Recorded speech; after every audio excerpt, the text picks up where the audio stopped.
अस्सलामु अलैकुम वरहमतुल्लाहि वबरकातुह। इस वक्त हम एक बहुत ही तारीख़ी शहर रामपुर की रिज़ा लाइब्रेरी के बाहर हैं और हमारे साथ हमारे मौलाना हिफाजत यार खां साहब और मौलाना सैदुल हक साहब नदवी, मौली मोइन अनवर साहब, और आप लोगों को हम ज़ियारत करवा दें रिज़ा लाइब्रेरी रामपुर की, जो बहुत ही एक तारीख़ी जगह है। और इस पर मौलाना शिबली नोमानी ने जो कुछ लिखा है इसे आप पढ़ सकते हैं, जो इस लाइब्रेरी की अहमियत को बताने के लिए बहुत काफ़ी है। शिबली की गवाही है।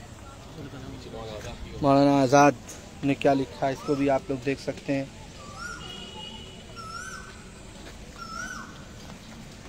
ये देखिए बाहर से इस लाइब्रेरी का निहायत ही खूबसूरत लुक।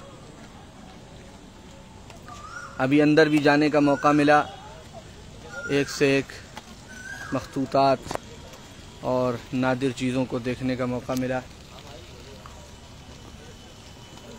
हम लोगों को माशाअल्लाह हिफाजत भाई की मेज़बानी में और रहबरी में यहाँ आने का मौका मिला। ये हमारे दूसरे साथी हैं।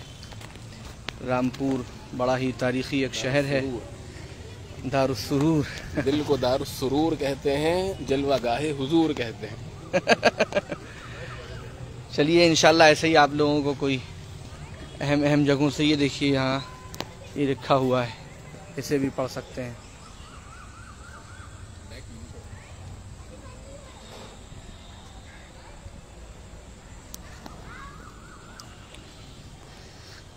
बहुत ही खूबसूरत लाजवाब